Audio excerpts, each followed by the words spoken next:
12 మందికి ఇప్పించగలుగుతాడు 2 months కల్లా. ముగ్గురికి ఇప్పించలేకపోతాడు. ఆ ముగ్గురు మళ్ళీ పట్టుకుంటాడు, మళ్ళీ పోతాడు, ఇంకైతే సక్సీడ్ అవుతాడు. ఒకటి మాత్రం 3 నెలలు అయింది రాదు, కానీ రోజు అది వాడి దగ్గరికి వెళ్ళి అక్కడ నిల్చుంటాడు. 90 రోజుల తర్వాత ఆయన అంటాడు, నేను ఇవ్వనని తెలుసు కదా నీకు, నువ్వు మళ్ళీ ఎందుకు వస్తావు అని అంటాడు. సార్ ఇక నాన్న ఉపయోగం ఉంది, నాకు చాలా ఉపయోగం ఉంది సార్ నాకు అంటాడు.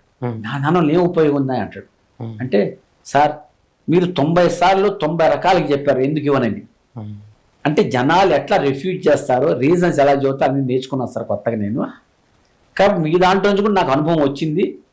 పాజిటివ్గా తీసుకుంటే నేను తగా వేసుకొని కూడబెట్టుకొని అంటే నేర్చుకున్నాను కాదు. మీ దగ్గర ఎక్కడైనా ప్రతి దాంట్లో మన ఎండ్ రిజల్ట్ కాదు, ప్రాసెస్ చూసుకోవాలి. నేను ఎన్నో నేర్చుకున్నాను మీ దగ్గర అంటే ఆడే నవ్వుతాడు, నవ్వి నీ దగ్గర నేను ఒకటి నేర్చుకున్నాను అంటాడు. ఏది సార్ నేర్చుకున్నా అంటాడు.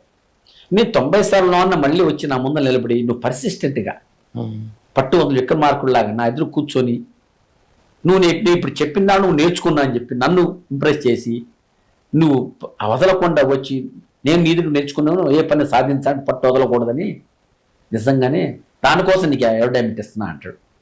ఇస్తాడు. అడ్వర్టైజ్మెంట్ ఇస్తే అది హ్యూజ్ అడ్వర్టైజ్మెంట్ ఇస్తాడు, పెద్ద అడ్వర్టైజ్మెంట్. దాంతో వాడు ఇచ్చేటప్పటికి మిగతా పెద్ద పెద్దలు అందరూ చాలామంది ఇస్తారు. ఎందువల్ల వాడు ఎవరికి ఇవ్వడు అడ్వర్టైజ్మెంట్, వాడే ఇచ్చాడు, ఇంకా దానికి బెనిఫిట్ ఉందని సర్క్యులేషన్ అని వాళ్ళందరూ ఇచ్చాడు. అప్పుడు వీడు పెద్ద మేనేజర్ అవుతాడు. అంటే ఎప్పుడు అనుభవం నుంచి మనం తప్పులు చేస్తుంటాం, కానీ నేర్చుకోండి. అండ్ మోస్ట్ ఇంపార్టెంట్ గుర్తుంచుకోండి. చాలామంది అనుకుంటారు వీడి దగ్గర నేర్చుకుంటాం, వాడి దగ్గర నేర్చుకుంటాం. ప్రతి వాడి దగ్గర స్కిల్ ఉంటుంది. అందులో ఏముంది స్కిల్ వాడి దగ్గర? ఇప్పుడు చూసావా, ఇప్పుడు పట్టు వదలకుండా వాడు సక్సెస్ చేస్తున్నాడు. కొంతమంది నాలెడ్జ్ ఉంటుంది, వాళ్ళ దగ్గర నేర్చుకో. కొంతమంది దగ్గర టెక్నిక్స్ ఉంటాయి. నాలెడ్జ్ అంటే ఏంది? బుకిష్ నాలెడ్జ్, కొంతమంది ప్రాక్టికల్ నాలెడ్జ్. ఇవన్నీ కాకుండా అసలు సంగతి మరి ఇంకోటి చెబుతాను నేను మీకు. ఒక ఊళ్ళో కరణం ఉంటాడు. ఆ కరణాని గారికి ఒక కొడుకు ఉంటాడు. మన కరణం మా మ్యాథ్స్ గీసి బ్రహ్మాండంగా చేస్తుంటాడు, మంచి నాలెడ్జ్ ఉన్న వ్యక్తి. కొడుకు కూడా బాగానే ఉంటాడు. ఒక రోజు కాలేజీకి వెళ్తున్నప్పుడు అక్కడ వరండా మీద కూర్చొని వాళ్ళు అడుగుతుంటారు, రే వెండి నాణ్యం ఉంది, బంగారు నాణ్యం ఉంది, ఈ రెండిట్లో ఏది వెలుగురా అంటాడు.